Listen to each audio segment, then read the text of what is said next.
Hello everyone, welcome to another Versus Video Deck Tech. I am one of your hosts, Braun-Duin, and I'm joined alongside by... Chris Van Meter. It's going to be a great program today. Absolutely. So what are you battling with today, BBD? I'm glad you asked.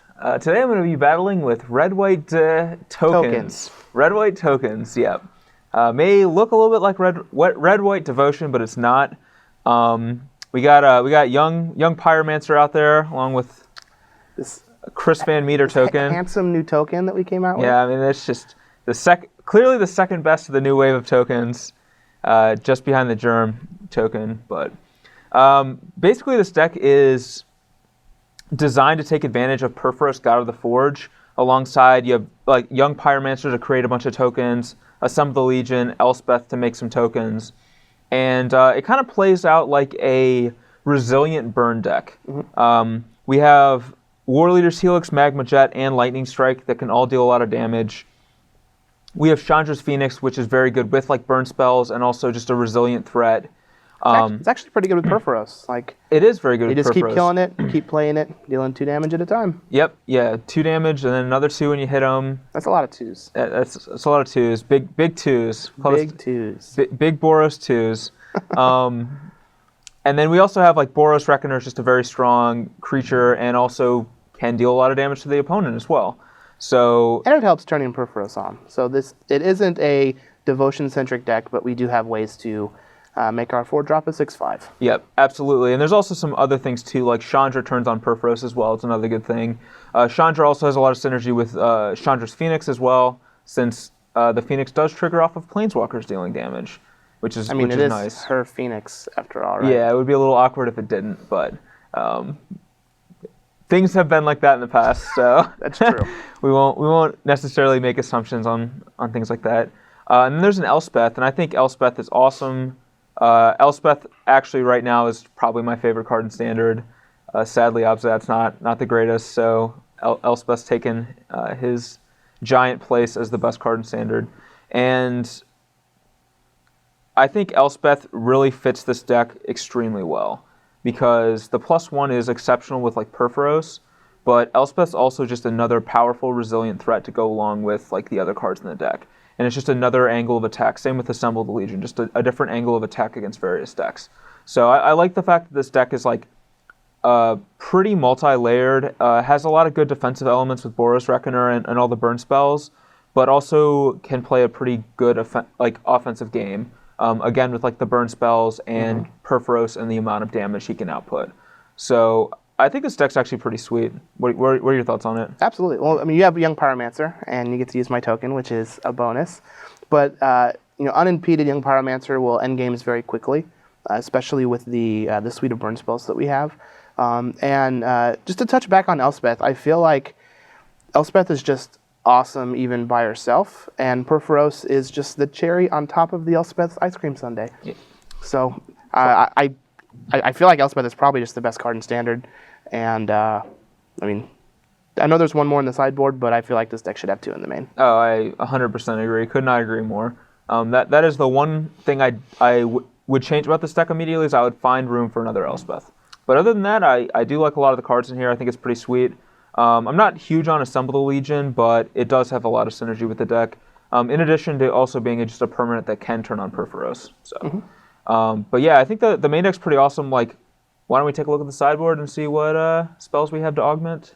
All right, so here is our awesome sideboard. We have a Glare of Heresy, and I think this is quietly one of the best sideboard cards in Standard.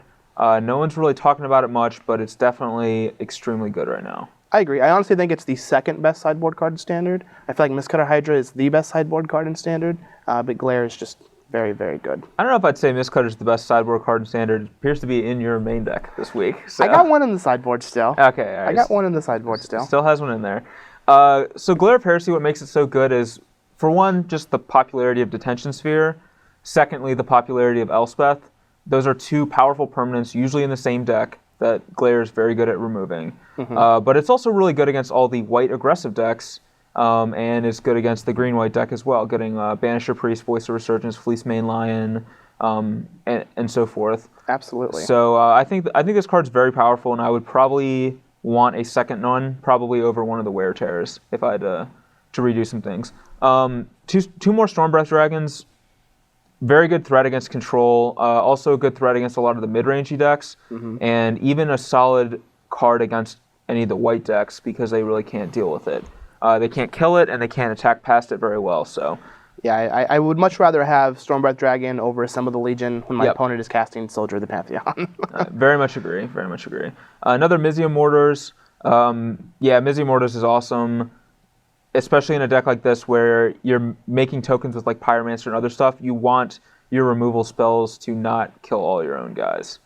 So that's what makes Mizzium Mortars so awesome. And we're going to jump right from that to Anger the Gods, a removal spell that kills all of our own guys.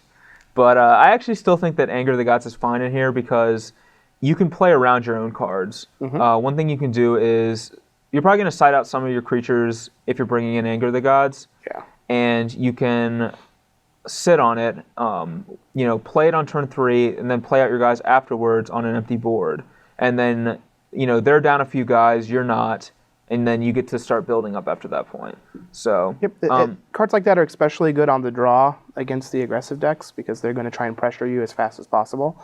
And it just comes down to the old White Weenie decks playing Wrath of God in the sideboard for the mirror. Like you have it, your opponent doesn't know if or when you have it, and you can just tailor your game plan accordingly. Yep. We have 2 Last Breaths. These are kind of like additional Magma Jets, basically. They do a lot of the same thing. But Last Breath does take care of like Night Veil Spectre that Magma Jet can't. And Master of Waves. Master of Waves as well, yep. Pro Red. So Last Breath's pretty awesome for that purpose. Just a very strong card in Standard right now. We have another Elspeth, as we mentioned in the deck tech. Very good. 2 Pithing Needle. I think 2 Needles is a bit excessive, but I still think the card is a solid card. Very good for like naming Jace, for example, a card that's pretty good against tokens. So I think having Needle is like a solid sideboard strategy against cards like Jace, but I don't really like having a lot of Needles because they don't do anything on their own. Like they have to actually shut down a card to be worth it, and like you can't always guarantee that's going to happen, or even if you can, it's not a very proactive card. Yeah. So I definitely like Pithing Needle right now. Especially since we were able to see this last weekend with the deck that you played and the deck that the 4th place person played in Open in Indianapolis, that Green-Red Monsters is still an actual deck, and being able to shut down the myriad of different planeswalkers that they have is very valuable, in addition to being able to use it against Jace. But I think I just still like having 1. I don't really want to play 2 Pithing Needles. I think I just like 1. Yep. We also have 2 Chain to the Rocks, and I didn't mention this, but we have 2 in the main deck as well. The perfect number of chains. 2 chains. I prefer 1.5 chains personally, but that's just me. So I think Chain to the Rocks is exceptionally good, and I honestly think that the mistake is not having 4 in the 75. It's having only 2 in the main deck. I agree. Because the card is so good, and it doesn't trigger Young Pyromancer or anything like that, but it's just such a powerful card against almost every single deck. It is one of the few removal spells that hits everything, minus Blood Baron or Stormbreath Dragon. But really, it pretty much hits everything. And like the way creatures are in Standard right now, it's very hard for a removal spell to do that. Yeah, like it's very similar to Detention Sphere, and why Detention Sphere is so good. Besides the fact that it could also hit Planeswalkers, but it's able to hit every creature except for those 2 creatures that we mentioned. The rest of our removal spells are varied and effective at killing different types of creatures, whether it's a Night Veil Spectre or a Pack Rat or a Blood Baron of Vizkopa. But Chain to the Rocks is going to be one of those few cards that's going to hit Polykranos, Desecration Demon, and Master of Waves. So there isn't very many cards that actually do that. Yeah, but it can still hit those Pack Rats or Exactly. anything else too. Like it's not limited to just the big stuff. Yeah. And then we have 2 Wear Tears. And I don't like having an excessive number of these, but I do think the card's very good, especially when against like any of the control decks where Detention Sphere on like a Perforos is extremely backbreaking. Like if they have a Jace ticking up to shut down Assemble, and then like a Perforos is like out of play, it's going to be hard to win. But like a single Wear Tear like completely will end that game. So I really like that card a lot, and I actually think it's good against the green-white deck because it can kill Boon Satyr and it can kill Unflinching Courage out of the board. So it actually serves double duty there. Absolutely. The ability to get Boon Satyr being enough of a plus to make it something worth to bringing in. But, Definitely. yeah, ultimately, I think this deck's pretty awesome. I think I would probably switch a few of the numbers here and there, but overall, I think it was pretty well built, and I think it's easy to see how I was able to top 8 Indianapolis last weekend. Absolutely. I'm excited to actually see how it plays. Yeah, me too.